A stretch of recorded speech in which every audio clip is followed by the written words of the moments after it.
Cinema hall থেকে Prince movie নামিয়ে সিয়াম আহমেদের রাক্ষস মুভি চালানোর কথা বলতেছেন প্রযোজক শেহরিন আক্তার সুমি, মানে রাক্ষস মুভির প্রযোজক। তো আপনারা সবাই জানেন বাংলাদেশের প্রত্যেকটা সিঙ্গেল স্ক্রিনে কিন্তু মেগাস্টার শাকিব খানের প্রিন্স মুভি চলতেছে। তো এখন কিন্তু একটা সংবাদ সম্মেলন করে অনেক ধরনের কথা হয়, সেখানে শেহরিন আক্তার সুমি, যিনি বরবাদ মুভিরও প্রযোজক ছিলেন মেগাস্টার শাকিব খানের, উনি বলতেছে যে আপনারা কেন প্রিন্স মুভি চালাইতেছেন, প্রিন্স মুভি নামিয়ে এখন রাক্ষস মুভি চালান। আমরা আমরা চাই রাক্ষস মুভিটা আপনারা চালান, আপনারা কেন আমাদের সঙ্গে যোগাযোগ করলেন না? 100টা সিনেমা হল, এতগুলা সিনেমা হলের সঙ্গে কি আমরা গিয়ে যোগাযোগ করব?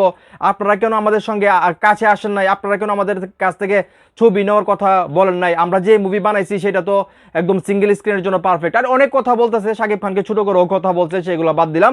তো উনি ডাইরেক্টলি এই কথাটা বলতেছে যে মানে সিঙ্গেল স্ক্রিন থেকে মেগাস্টার শাকিব খানের মুভি নামিয়ে রাক্ষস মুভি চালানোর জন্য এবং কেন প্রিন্স মুভি সবাই চালাইতেছে, এটা উনি মানে সবাইকে জিজ্ঞেস করতেছে। আরে ভাই, রাক্ষস মুভির তো চাহিদা থাকতে হবে। মেগাস্টার শাকিব খানের যে চাহিদা সিঙ্গেল স্ক্রিনে এবং যে ইনকাম দেয় মেগাস্টার শাকিব খান, আপনাদের হিরোর তো সেই ইনকামটা দিতে হবে, সেই চাহিদাটা তো সিঙ্গেল স্ক্রিনে থাকতে হবে। আপনাদের হিরোর তো সেই চাহিদা নাই। সে মানে আক্তার সুমি আপু, উনি মানে কি বলবো, নাকি নিমুখ হারাম বলবো নাকি অন্য কিছু বলবো আমার জানা নাই। উনি মেগাস্টার শাকিব খানকে নিয়ে কত ধরনের যে কথা বলে সেটা আপনারা সবাই জানেন, এর আগে এগুলো নিয়ে কথা বলছি। তো উনি বরবাদ মুভি, যে মুভিটা বাংলাদেশে 82 কোটি টাকা ইনকাম করছে, সেই মুভির বাজেট নাকি ছিল 15 কোটি টাকা।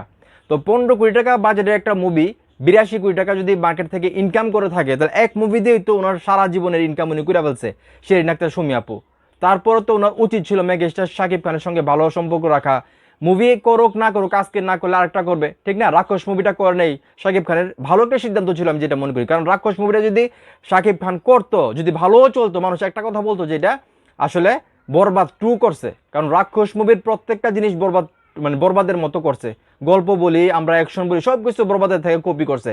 এখন মেগাস্টার শাকিব খান যদি এই রাক্ষস 2-তে বলতো যে জিল্লু খায়া ফালামু, তখন মানুষ কি বলতো যে বরবাদরে কপি করছে বা বরবাদ 2 নাম দিয়ে মানে মানে সিনেমা হলে চালাইতে হইতো। তো শাকিব খান একটা ভালো কাজ করছে আমি যেটা মনে করি। তো শেহরিন আক্তার সুমি আপু, মানে যে মানুষকে দিয়ে আপনি জনপ্রিয়তা পাইলেন, যে মানুষটাকে দিয়ে আপনি কোটি কোটি টাকা ইনকাম করলেন, সেই মানুষটাকে নিয়ে আপনি এই ধরনের কথা বলতে, সিন্ডিকেট করতে আপনার বিবেকে বাধা দেয় না আপু? আমার আসলে সেটা জানা নাই। তো শাকিব ভাইকে একটা কথাই বলবো, ভাই আপনি মেহেদী হাসান হৃদয় ভাইয়ের সঙ্গে আপনি কাজ করেন, 100টা কাজ করেন, তাতে কোনো সমস্যা নেই। কিন্তু প্রযোজক হিসেবে শেহরিন আক্তার সুমি আপু যাতে না থাকে, ওনার মতো ছোটো মাইন্ডের স্বার্থপর মানুষ আপনাকে দিয়ে টাকা কামাবে, আপনাকে দিয়ে নাম কামাবে, সেটা আসলে আমরা সাকিবিয়ানরা চাই না।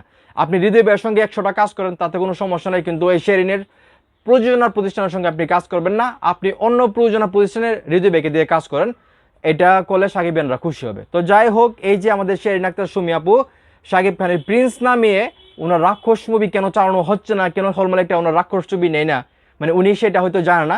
আপনারা সাকিবিয়ান ভাই বোনেরা আপনারা তো জানেন কিসের কারণে আসলে সিয়াম আহমেদের ছবি সিঙ্গেল স্ক্রিনে হলমার্কটা চালাইতে চায় না, কিসের কারণে প্রিন্স মুভি চালাইতেছে বা শাকিব খানের ছবি সবার আগে নেই এক্সট্রা টাকা দিয়ে, অগ্রিম টাকা দিয়ে, সেটা অবশ্যই কমেন্ট করে জানাবেন। এবং সুমি আপু যে কাজগুলো শাকিব খানের সঙ্গে করতেছে, সেই কাজগুলো কি ঠিক করতেছে এবং ওনার সঙ্গে কি আসলে শাকিব খানের কাজ করা উচিত, আপনাদের কি মনে হয় সেটা অবশ্যই কমেন্ট করে জানাবেন। ভিডিওটা ভালো লাগলে অবশ্যই শেয়ার করবেন।